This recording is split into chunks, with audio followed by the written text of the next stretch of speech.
नमो विद्याय नमो समय साराय स्वानुभूत्या चतास्ते चित स्वभावाय भावाय संभूत वंदित सव सिद्धे धोमचल मनो गैन पत्ते ओ छामी समय पाहुन में साथी पर नति हेतु मोहनाम नोनुभावा गवीरतम भाव्य व्याप्ति कलनासिताय मम परम विशोद्देशोदचिन्ह मात्रमोऽपि भवतु समय सार व्याप्ययैवान्।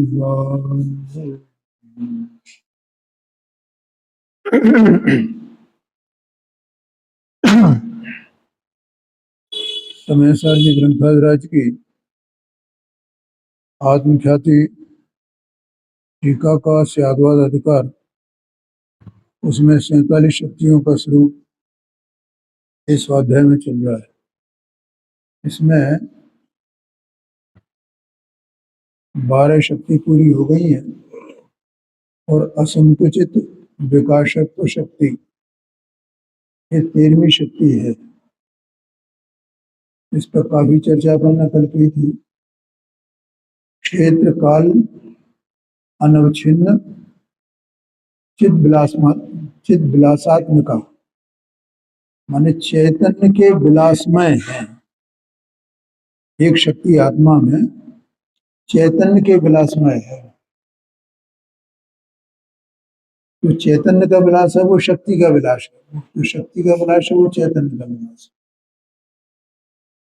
है। द्रव्य गुण पर्याय सब में हर शक्ति जो है वो विद्यमान रहती है, सभी अवस्थाओं में व्यापक होती है। तो ऐसे अनंत गुण वो चैतन्य में और उनकी शक्ति कितनी है? अनंत अनंत है। क्यों अनंत है? क्योंकि क्षेत्र से और काल से अमर्यादित है वो शक्ति, इसलिए मैंने आत्मा असंख्यात प्रदेशी है, देह प्रमाण है, संसार अवस्था में है ना। संसार अवस्था में आत्मा देह प्रमाण है, तो वो देह प्रमाण होने से उसकी जो शक्तियां हैं, वे शक्तियां उनको जो प्रकटता होती है न तो वे स्वभाव से और न पर्याय अपेक्षा से, वे सीमित नहीं है, असीमित है, अमर्यादित है। ठीक है, ये कल परसों बात चली थी ना। ऐसी ये किस कारण से है? कि आत्मा में एक असंकुचित विकासत्व शक्ति है। संकोच करना माने सिकुड़ जाना, कम हो जाना, तो असंकुचित है। और विकास माने प्रकट होना। कितना विकास हो जाएगा उसका, कितना हो जाएगा, कितना हो जाएगा, कब तक रहेगा, कब तक रहेगा? तो क्षेत्र काल से उसमें कोई बाधा नहीं, ये बताते हैं। ऐसी आत्मा की शक्ति है, ये मेरी शक्ति है। ऐसे ये शक्तियों से अपने स्वरूप की प्रतीति आनी चाहिए, इसके लिए है ये। मैं इतनी अनंत सामर्थ्य वाली वस्तु हूं और मेरी शक्ति कभी खलास होने वाली नहीं है, ऐसा चैतन्य के विलास में वो शक्ति है, लेकिन वो राग के विलास में नहीं है। ये बताना है। क्या बताना है? राग के विलास में नहीं है। एक प्रश्न आया था ना कि भाई को राग की सत्ता है क्या नहीं? क्योंकि अपन क्या समझते हैं, स्फटिक मणि में जैसे दाग लगी है तो वो लाल काला दिख रहा है और हटा दी तो लाल कालापन गया। तो मतलब लाल स्फटिक मणि में जो लाल काला पना हुआ है, तो इसकी सत्ता है कि नहीं, इसकी सत्ता है कि नहीं, ऐसा प्रश्न आता है। उसकी सत्ता कहां से होगी? वो तो उससे आया था, उससे चला गया, आया था चला गया, उसकी सत्ता। तो लालमा कालमा की इसमें सत्ता कहाँ है?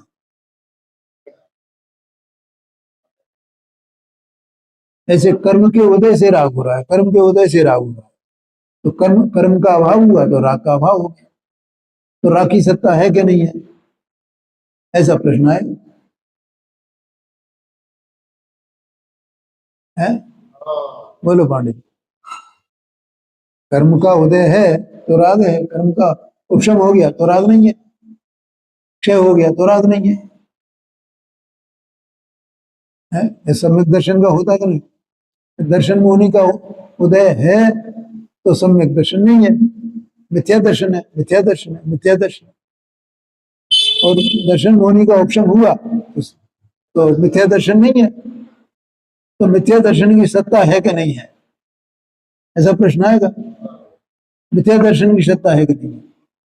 तो अपने को क्या लगता है कि मिथ्या दर्शन की सत्ता नहीं है, कोई सत्ता ही नहीं है मिथ्या दर्शन की, राग की कोई सत्ता ही नहीं है।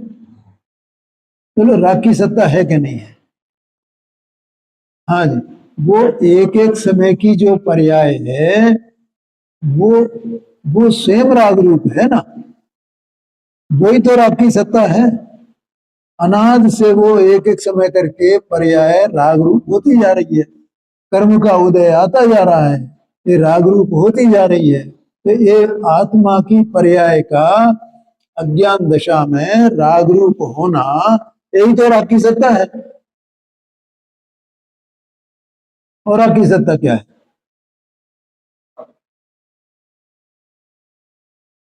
समझ में आया कि भैया है? वो उसका उसका ही भाव है ना, आत्मा का ही भाव है ना, वो आत्मा का ही परिणाम है ना। मिथ्या दर्शन कहो कि राग कहो या विकार कहो, कुछ भी कहो, तो किसका परिणाम है वो? तो परिणाम है तो उसकी सत्ता है क्या नहीं है? तो वो परिणाम पर्याय स्वयं उस प्रकार से होती है ना। पर्याय की ऐसी योग्यता है कि नहीं है कि पर के निमित्त के काल में वो उस प्रकार से परिणम है? नहीं तो अपन क्या मान लेंगे कि भैया राग, दो बातें हो जाएंगी, एक तो राग की सत्ता नहीं है, और दूसरी बात वो तो उसके कारण से होता है, उसके निमित्त के कारण से होता है, कर्म के उदय के कारण से होता है। दो गलतियां हो जाएंगी ना। कर्म के कारण होता है, कर्म, अरे कर्म के कारण होता है कि ये पर्याय स्वयं पर नहीं है, इसमें निश्चयवास हो जाएगा है? क्योंकि पर्याय का निषेध कर दिया अपन ने, फिर पर्याय की योग्यता का निषेध कर दिया, तो आत्मा कूटस्थ हो गया ना, शुद्ध ही रह गया ना।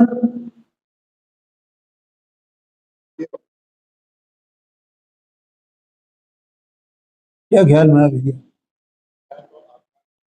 हाँ, आत्मा है, आत्मा की पर्याय है, पर्याय स्वयं मैंने उत्पाद व्यय द्रव्य युक्तम सत, तीनों मिलाकर के सत है ना, गुण पर्याय सब मिलाकर के सत है ना, क्या सत बिना पर्याय का है? और पर्याय की योग्यता दो प्रकार की है, कि पर निमित्त की अपेक्षा से उसके निमित्त से जो है वो विकार विकार रूप परिणाम है, ऐसी उसकी योग्यता है, कोई उसमें निमित्त थोड़ी कुछ करता है, से मैंने वो निमित्त करता है, निमित्त करता है, ऐसी बात हो जाएगी, ये तो नहीं परिणमता है। बोलो बाणी, बहुत गहरी गहरी बातें हैं, जो बातें जैसी हैं वैसी समझना भैया। तो दो प्रकार की योग्यता, स्वभाव रूप परिणमन की और विभाव रूप परिणमन की। विभाव रूप परिणमन की तो वो पर्याय की सत्ता है क्या नहीं? उसी का नाम तो राग है, उसी का नाम विभाव है। ख्याल में आया कि नहीं? तो पर्याय को ही जड़ से उड़ा देगा वो, यह आशा है।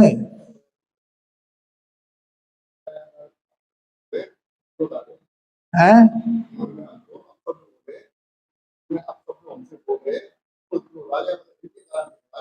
हाँ जी, हाँ जी, हाँ जी, हाँ जी। तो ये समझ में आया कि वस्तु है ना, तो वो उत्पाद व्यय भी उसकी उसकी सत्ता में शामिल है, द्रव्य भी उसकी सत्ता में शामिल है, अनंत गुण भी शामिल है उसकी सत्ता में, अनंत गुणों का परिणाम भी उसकी सत्ता में शामिल है।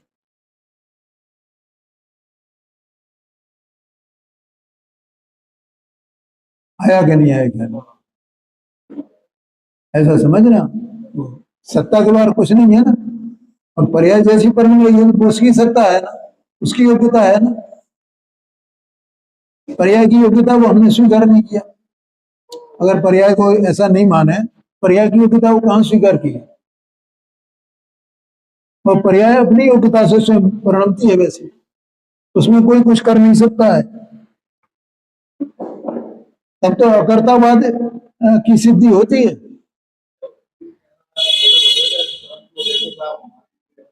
हाँ जी, हाँ जी, हाँ जी।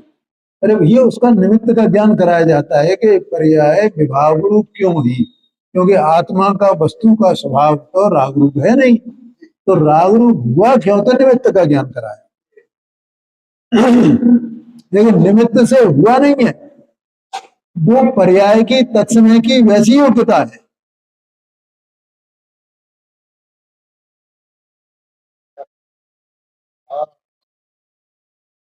क्यों ये सत्यबाजी समझ में आया? बहुत कठिन बात है, एक जीव को उतरना बहुत मुश्किल है। बात कैसे उतरे? निमित्ताधीन दृष्टि है, ये समझना जी।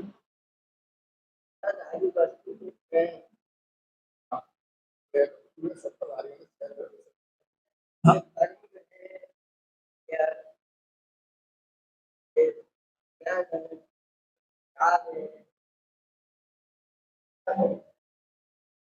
वही तो बात चल रही है। अज्ञान में ही पर्याय ये द्रव्य है ना। हाँ, द्रव्य सत्स्वरूप है, तो वो गुण पर्याय वाला है कि नहीं? ठीक है। पर्याय बिना का द्रव्य है क्या? बोलो भैया कपिल भाई। पर्याय माने परिणमन, परिणमन मानो इसकी व्यक्तता। अगर परिणमन नहीं होगा तो हम कैसे जानेंगे ये वस्तु है? कूटस्थ जो, समझ में आया ना, जगत में जितने पदार्थ हैं वे सब अगर परिणमन न करें तो जानेंगे कैसे, जाने कैसे जाएंगे हम लोगों को, कैसे जानने में? बताओ मुझे आप। सूरज है तो हम लोगों को कैसे जानने में आएगा? अब जिसको जानने में नहीं आएगा वो तो अंधा है ना। अंधे को जानने में नहीं आएगा सूरज होता।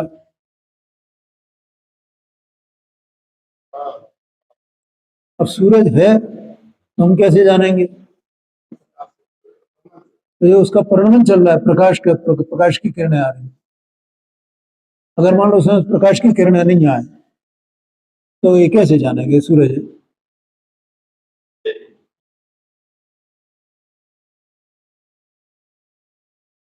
क्या भैया समझ में आया कि नहीं? मानो उसमें कुछ कार्य हो रहा है। परिणमन का मतलब कार्य। वस्तु में अगर कार्य नहीं हो तो उसको जाना कैसे जाएगा? बिना कार्य के कैसे जाना जाएगा? कैसे पहचान करोगे? है? इसलिए क्षेत्र में है ना, तो क्षेत्र की पहचान है क्या नहीं है?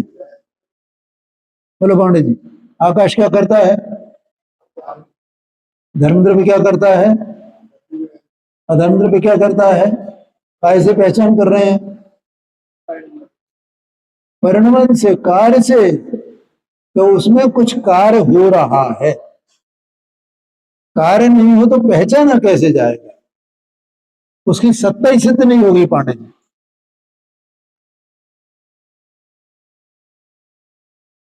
समझ में आया? हाँ जी, हाँ जी। तो आत्मा है तो उसमें परिणमन है कि नहीं है? ये जो अपन कहते हैं मैं, ये मैंने जाना, ये मैंने जाना, ये मैंने, ये क्या है? ये जानने का कार्य हो रहा है कि नहीं हो रहा है? तो जानने का कार्य हो रहा है, इसका मतलब मेरी सत्ता है ना, इससे पहचाना जाएगा ना वो। अगर इसमें परिणमन ही नहीं हो तो ये किसको पहचाने, कैसे अपनी पहचान भी कैसे करे? ये मेरी सत्ता है, मैं जानने वाली कोई वस्तु हूँ।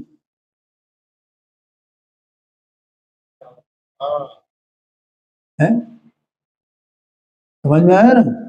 तो बिना परिणमन के तो कोई वस्तु है नहीं, और बिना परिणमन को जाने उसकी वस्तु की सत्ता ही सिद्ध नहीं होगी, ये समझना। और परिणमन को हम जानेंगे तो वस्तु जानने में आती है। वो वस्तु अपने को परिणमन में व्यक्त करती है, प्रकट करती है कि मैं हूं, अपने अस्तित्व को बताती है।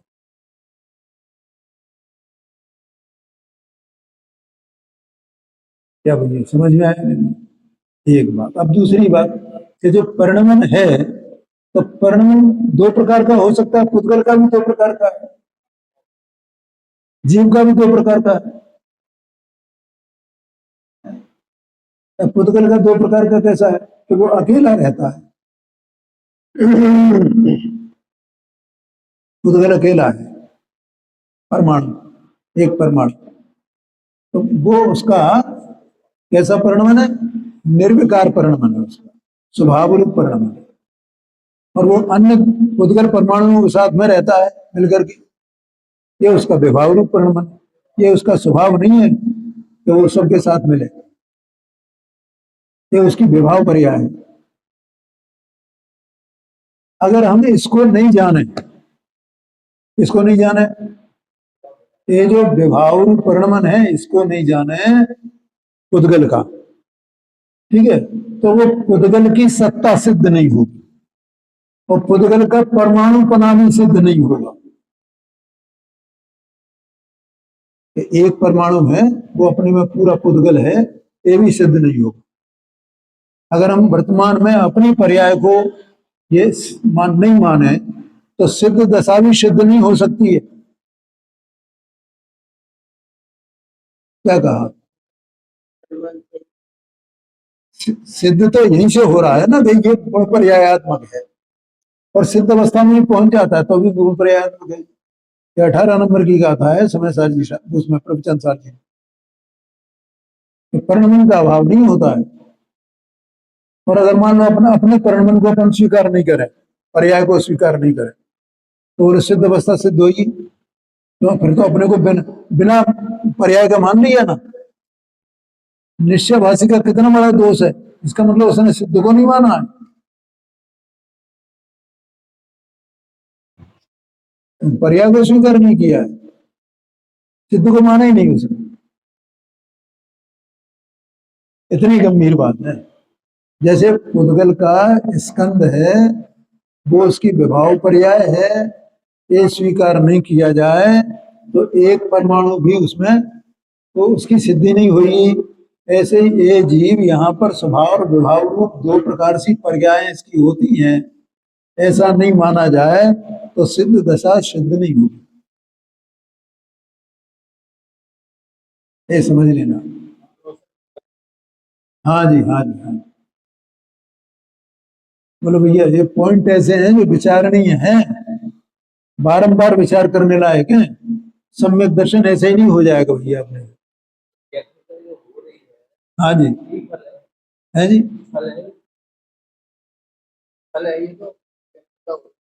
नहीं काय का फल है। हाँ जी, हाँ जी, हाँ जी, नहीं वो फल कैसे माना जाए? फल काय में माना जाता है? कुछ लाभ हानि हित अहित, ये फल है ना। फल क्या होता है जी? हाँ जी, हाँ जी, हाँ जी। उसमें आत्मा का जो स्वभाव है ये भेद विज्ञान करेगा उसका, तो भेद विज्ञान होने पर ये अपने आत्मा को प्राप्त करेगा, तो आत्मा की प्राप्ति होना वो उसका फल है।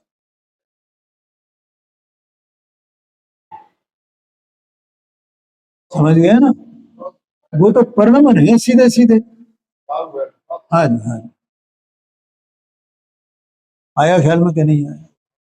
ये भेद ज्ञान करे, स्व क्या है, पर क्या है, मैं कौन हूं, मैं कौन नहीं हूं, ऐसा निर्णय करे ये, तो निर्णय करके जो पर में अपनापन चल रहा है वो छोड़ छोड़ दे, और अपने में अपनापन आवे, पर में अपनापन छोड़ना और अपने में अपनापन आना, ये उसका फल है भेद विज्ञान का, अभ्यास का।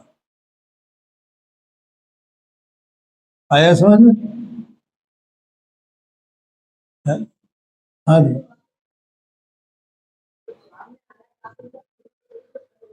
हाँ जी, हाँ जी, हाँ जी, हाँ जी,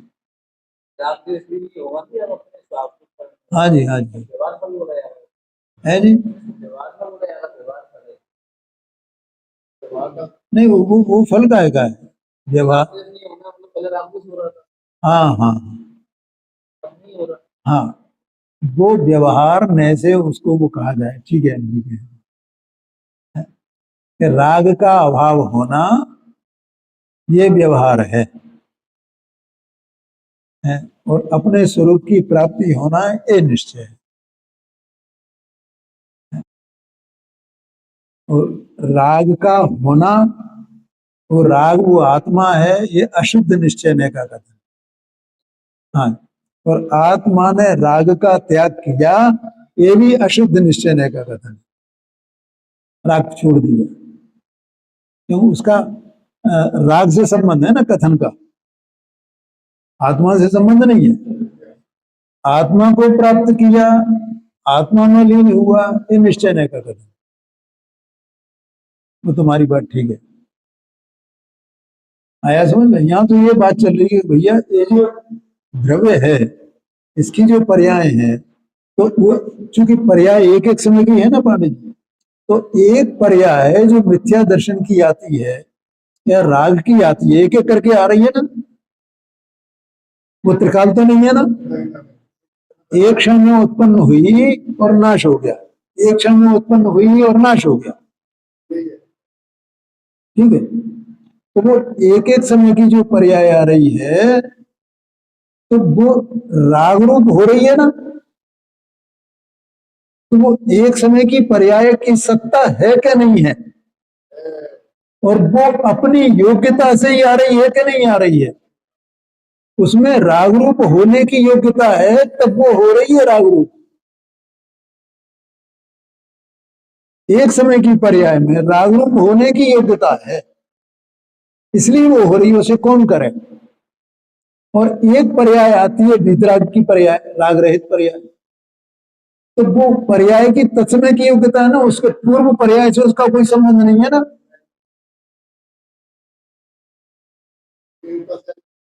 आया क्या नहीं आया क्या? क्या चार प्रकार के अभाव है ना?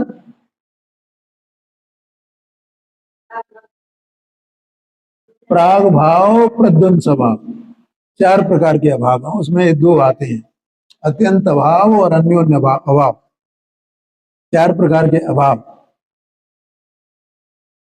है। तो एक पूर्व पर्याय से इसका कोई संबंध नहीं है, है? पूर्व माने प्राग भाव, उसको कहेंगे प्राग भाव।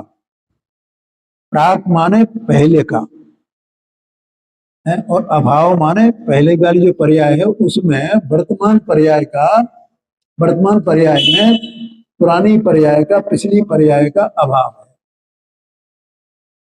जब ये समझ में आएगा नहीं है?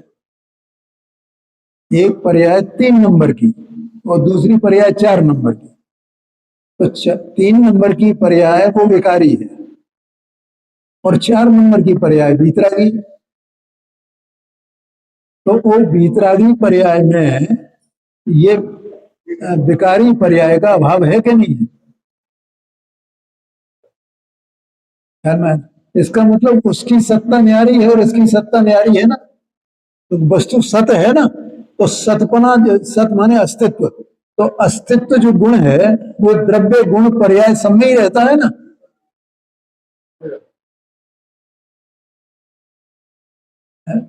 तो पर्याय भी सत कहलाएगी क्या नहीं कहलाएगी? अगर हम द्रव्य गुण पर्याय ऐसा तीनों का भेद करें, उसको समझें, तो द्रव्य सत, गुण सत, पर्याय सत। बोलो पांडे जी, समझ में आ रहा है कि नहीं? तो कठिन है ये बिल्कुल, मतलब समझना प्राइमरी की चीजें हैं ये। लेकिन बहुत जरूरी है और ये अपने को यहाँ पढ़नी पड़ रही है। वास्तव में वो पहले भी पढ़ी थी, वो कोई बात नहीं, लेकिन इतनी गहराई से विचार नहीं किया अपने ऊपर लागू करके उसको। मैं कहता हूं ना, उसका एप्लीकेशन क्या है।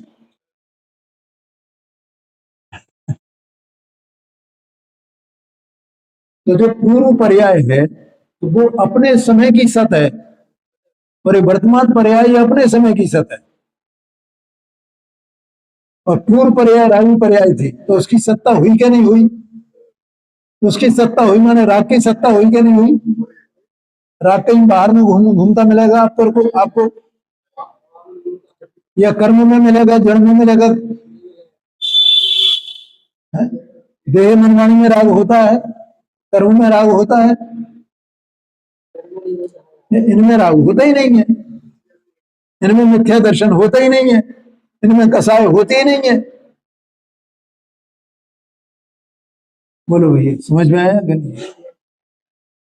कसाय तो आत्मा की एक समय की अवस्था में, एक समय की पर्याय में, सत पर्याय में, अस्तित्व में ही पर्याय में होती है। हाँ बोलो।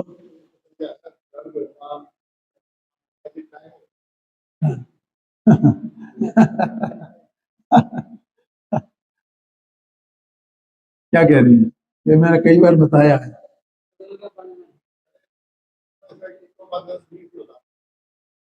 दर्द होना, थकान होना, ये दो चीजें हैं। देखो, दो द्रव्य है ना यहाँ पे, तो एक थकान है और ये दर्द है। इसको जानने वाला कोई है कि नहीं है? क्यों मांडे जी? और अभी पुद्गल की व्यक्तता की बात चल रही थी, तो ये थकान, ये किसकी व्यक्तता है, किसका परिणाम है? पुद्गल का या जीव का?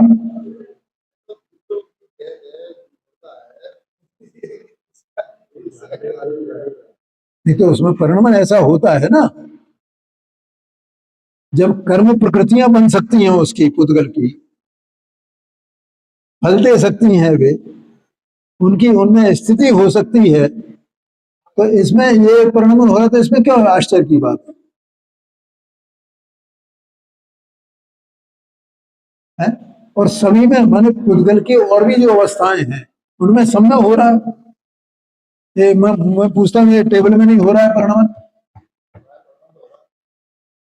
ये पुरानी नहीं पड़ रही है, इसमें जर्जरता नहीं आ रही है, तो वो कहां से आ रही है? वो उसका स्वभाव है उस प्रकार से परिणाम का। अकेला एक परमाणु होगा तो उसमें कोई जर्जरता नहीं आएगी, कोई वो पुराना नहीं पड़ेगा, उसमें कुछ होगा ही नहीं, वो परमाणु हो गई उसमें।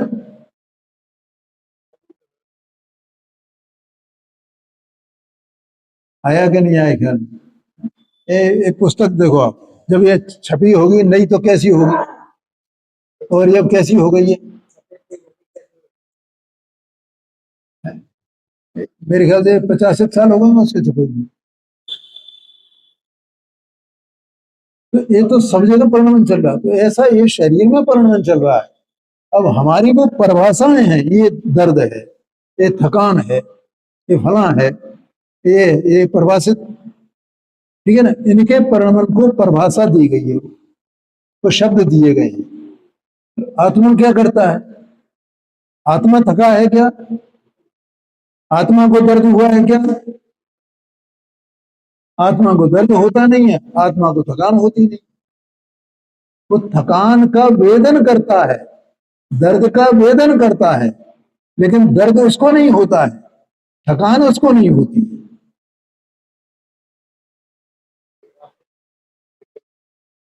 हाँ जी, हाँ जी, हाँ जी।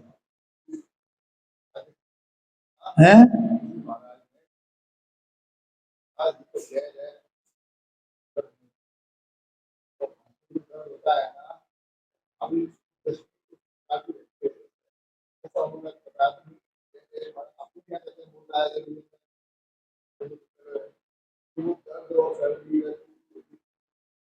नहीं, मेरी ये समझ में नहीं आया, उन्होंने क्या कहा, संक्षेप में बताओ। दर्द किसको कहा? जीव को?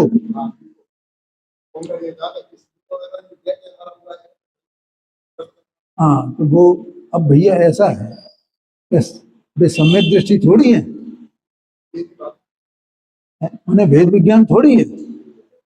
वो वस्तु स्वरूप जैसा हमारे जैसे शास्त्र वैसे उनके पास है क्या भेद विज्ञान कराने वाले? ऐसे कथन उनके यहाँ आते हैं क्या? नहीं आते।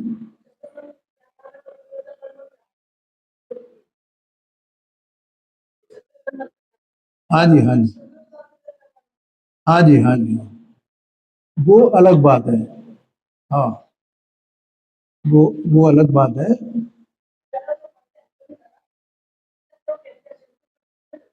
हाँ जी, हाँ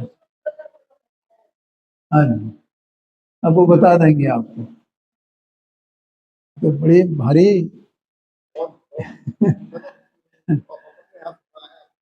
हाँ जी, हाँ जी, हाँ। तो राग को पुद्गल का परिणाम कहा गया, सुख दुख को पुद्गल का परिणाम कहा गया। जो क्या है, वहां आशय ये है, अभी राग का तो अपन ने जाना था ना, राग पुद्गल का, ये जीव का परिणाम, ये सिद्ध किया ना। और जैसे राग जीव का परिणाम ये है, ऐसे सुख का वेदन करना, दुख का वेदन करना, और सुखी मैं सुखी हूं, मैं दुखी हूं, ऐसा मानना। तो ये सुख दुख, दर्द अलग चीज है भैया, थकान अलग चीज है, और उसका वेदन करना कि मैं थका हूं, मुझे दर्द है, मैं दुखी हुआ हूं, ये अलग चीज है। तो वो उसका लक्ष्य करके, परद्रव्य का लक्ष्य करके, एक जीव को इष्ट अनिष्ट की कल्पना होती है, सुख दुख की कल्पना होती है, अच्छे बुरे की कल्पना होती है। ये जो कल्पना है, ये कल्पना वहां पर उद्गल की कही गई है। क्यों कही गई है? तो वहां ये है कि भैया आत्मा ज्ञानी हो गया है, इसकी पहचान क्या है, ऐसा प्रश्न है। तो वहां ये उत्तर आया है कि जो कर्म नो कर्म को नहीं करे, मात्र जान है, वो ज्ञानी है। ठीक है? तो कर्म नो कर्म ज्ञानावरण आदि का 8 कर्म, और देह मन वाणी, ये तो कर्म नो कर्म है ही है।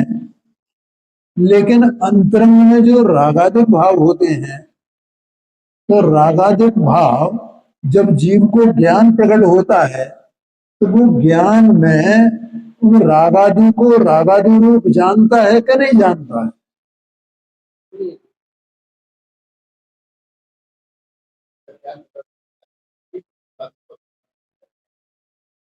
समझ में आया ना? वो ज्ञान उसका सफल प्रकाशक है कि नहीं? मैं कौन हूं और मैं कौन नहीं हूं, ऐसा उसके ज्ञान में प्रकाशता है कि नहीं प्रकाशता है?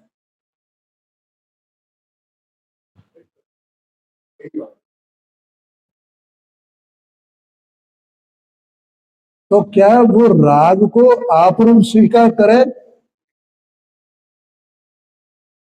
माने वो ज्ञान जो अपने को ज्ञान जान रहा है, और उस ज्ञान के आधार को जान रहा है कि मैं किस स्वरूप वस्तु हूं और मैं क्या करने वाला हूं। तो मैं ज्ञान स्वरूप वस्तु हूं और मैं ज्ञान करने वाला हूं, ऐसा मेरा स्वरूप है, या मैं राग स्वरूप वस्तु हूं और राग करने वाला हूं? बोलो पांडे जी, ज्ञान क्या निर्णय करेगा भैया, बताना जरा।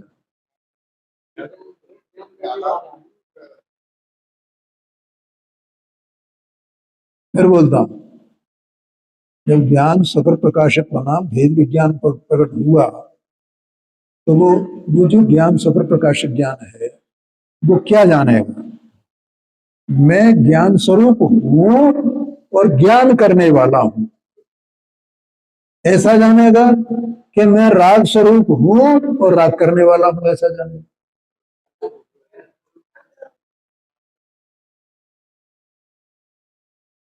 उसका ज्ञान उस पूरे आत्मा में व्यापक है ना, आत्मा का ज्ञान पूरे उस ज्ञान में व्यापक है ना, ऐसा उनका व्यापी व्यापकपना अपने में है ना, कि उसका राग में व्यापकपना है ज्ञान का।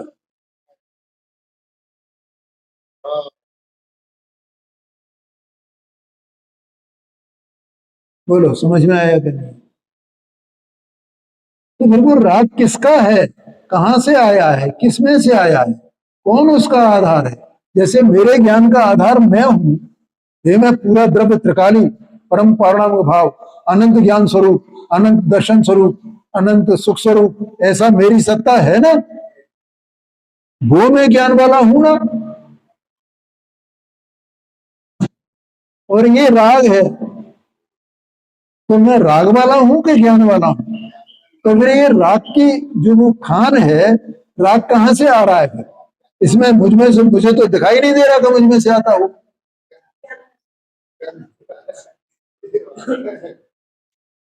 अब ज्ञान माने वो पुद्गल का कहा उसे, ये पुद्गल का है, ये सुख दुख किसका? पुद्गल का है। मैं तो, मेरा तो सुख दुख स्वरूप ही नहीं है। मैंने पूरा देखा, मैं तो अपने में व्यापी व्यापक भाव से देखा अपने को पूरा। तो है जी, तो है, हाँ सुख स्वरूप है, लेकिन है जी, हाँ दुख स्वरूप नहीं है। और जो इंद्रिय सुख है उसे भी दुख कहा जाता है, लेकिन इंद्रिय सुख तो है ना, उसमें उसको सुख दुख कहा जाता है।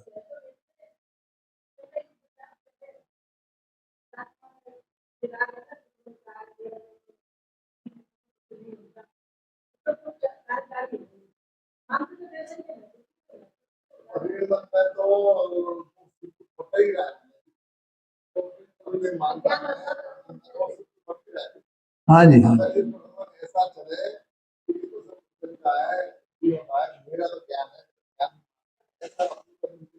हाँ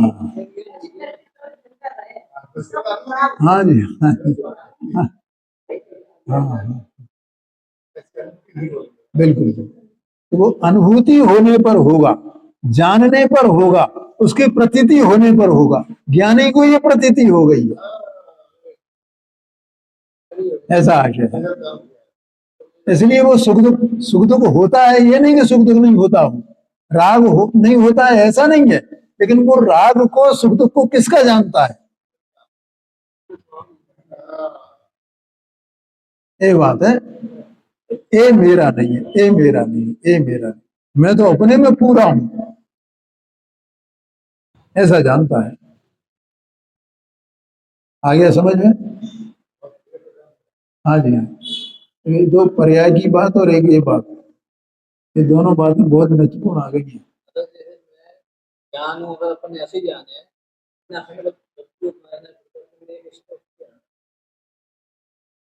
अभी मैंने क्या बोला, जब ज्ञान प्रकट हुआ तो वो ज्ञान में ज्ञान स्वरूप और ये मेरा ज्ञान, मैं ज्ञान का करता हूं, तो मेरी सत्ता जानी कि नहीं जानी उसने? सत्ता को जाने बिना कैसे कह सकता है? वो तो सत्ता को पकड़ने से निर्णय होगा, ज्ञान की पर्याय को पकड़ने से निर्णय नहीं होगा भैया।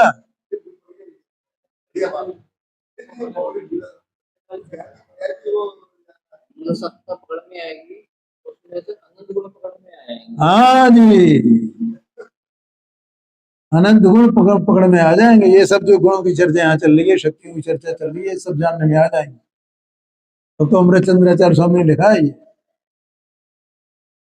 बोलो समझ में आया कि नहीं?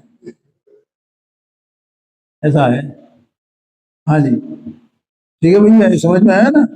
वो जब भेद ज्ञान होगा ना, तो देखो, जो पकड़ने वाली जो भेद ज्ञान में जो पर्याय है, वो तो एक समय की है ना, तो वो पर्याय तो जाने वाली है ना। तो उस पर्याय से कैसे निर्णय हो सकता कि मैं पर्याय को देखूं, पर्याय से मान लूं कि मैं जानने वाला हूं? पर्याय से जाना उसने जानने वाला। वो पर्याय स्वयं अपने द्रव्य का आश्रय करती है, द्रव्य को पकड़ती है। क्या कहा? हाँ हाँ, तब वो ये जानती है कि मैं जानने का पिंड हूं और मेरा जानना इसमें से होता है।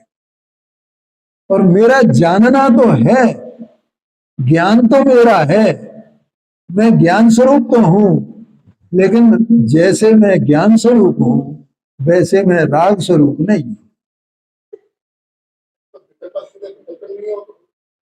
हाँ जी, हाँ जी, समझ में आया ना?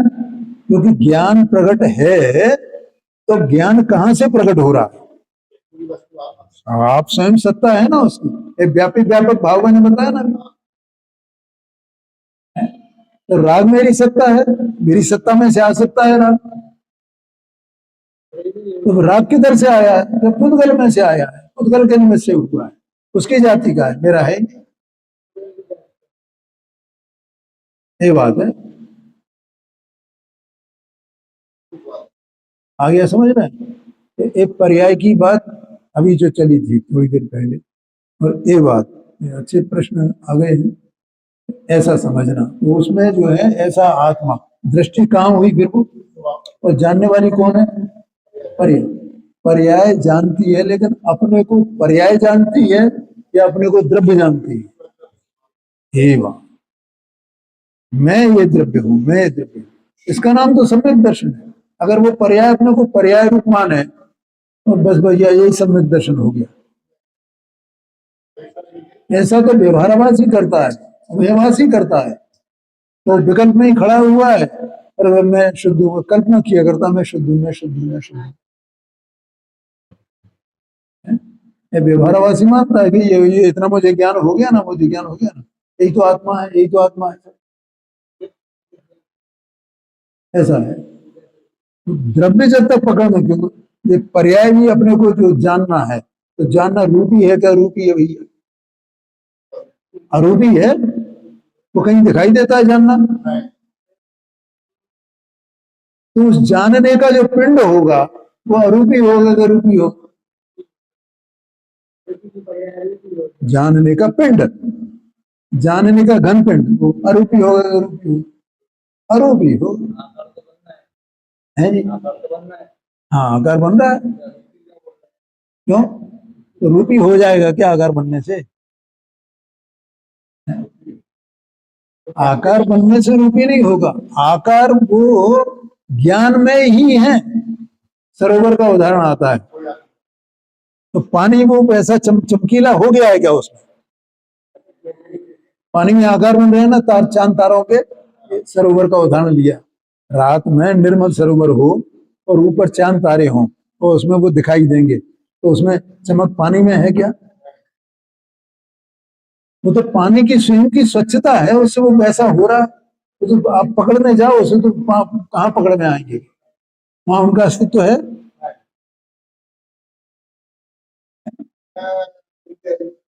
ऐसे वो पानी तो पानी ही है, ऐसे आत्मा अरूपी है, वो अरूपी ही है। उसमें जो आकार बनते हैं ना, वे भी अरूपी ही है, रूपी आकार कोई नहीं है उसमें। रूपी का रूप तो रूप के चतुष्टय में है, और अरूपी का अरूपी बना उसके चतुष्टय में है। और उसका रूपी पना और इसका अरूपी पना ये मिलते नहीं है।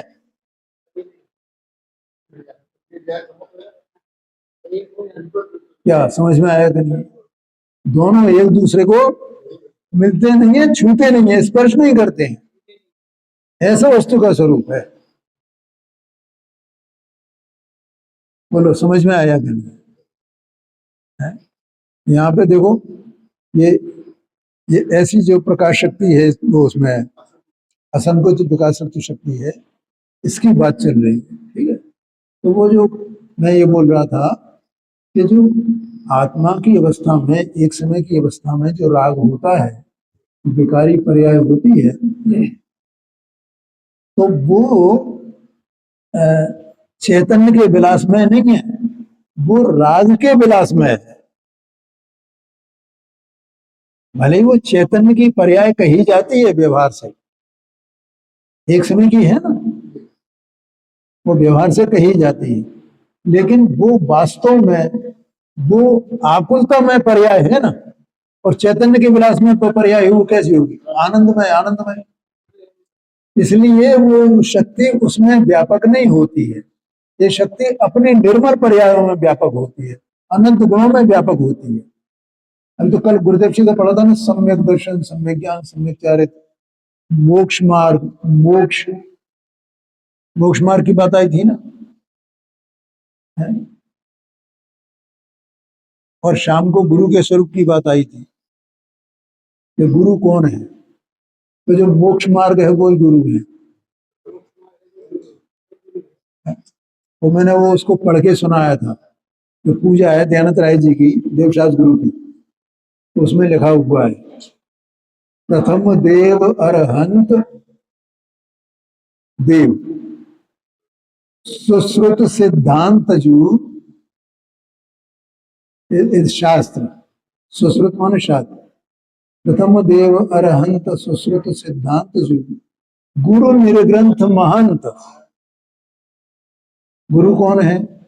इनका एक गुरु के बारे में प्रश्न था, एक पहले अध्याय से, जो मुनि और क्या गृहस्थ अवस्था त्याग करके मुनिपना अंगीकार करके, तो इनका प्रश्न ये था, वो 28 मूल गुण है, वो मुनिपना है क्या? ऐसा इनका प्रश्न था। समझ में आया? तो मैंने इनको उत्तर दिया था कि वो नहीं है। भैया बड़ी बड़ी गजब गजब बातें हैं। यहाँ क्या लिखा? गुरु निर्ग्रंथ, निर्ग्रंथता वो गुरु है, निर्ग्रंथपना वो मुनिपना है। 28 मूल गुणों और निर्ग्रंथपने में क्या अंतर? ये विचार करना भैया सब लोग शांति से। निर्ग्रंथ माने अंतरंग बहिरंग, जो 24 प्रकार का परिग्रह है उससे रहित जो जीव है वो निर्ग्रंथ है। ये मुनिपने का लक्षण है। ये है मुनि। तो क्या क्या बोला था मैं? गुरु निर्ग्रंथ महंत मुकति पुर पंथ जो, मुक्तिपुरी के पंथ हैं। पंथ माने क्या होता है? हाँ, माने वे मोक्ष के मार्ग है ना। मुकतिपुर पंथ जो मोक्षपुरी के मार्ग हैं वे।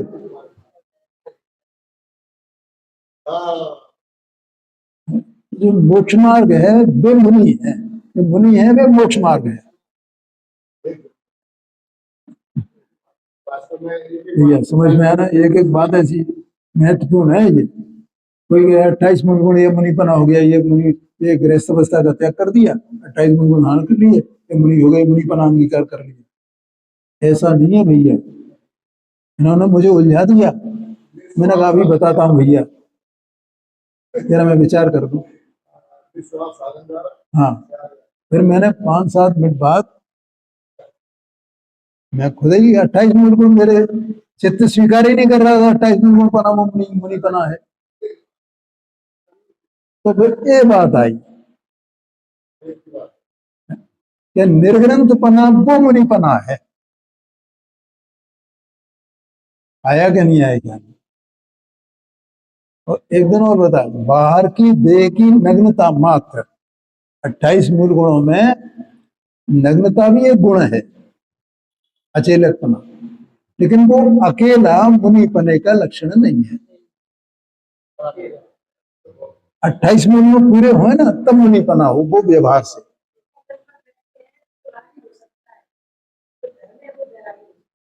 हाँ हाँ, वो तो है, सही बात। भैया समझ में आया? ऐसा है। समय हो गया, अभी चर्चा बंद कर।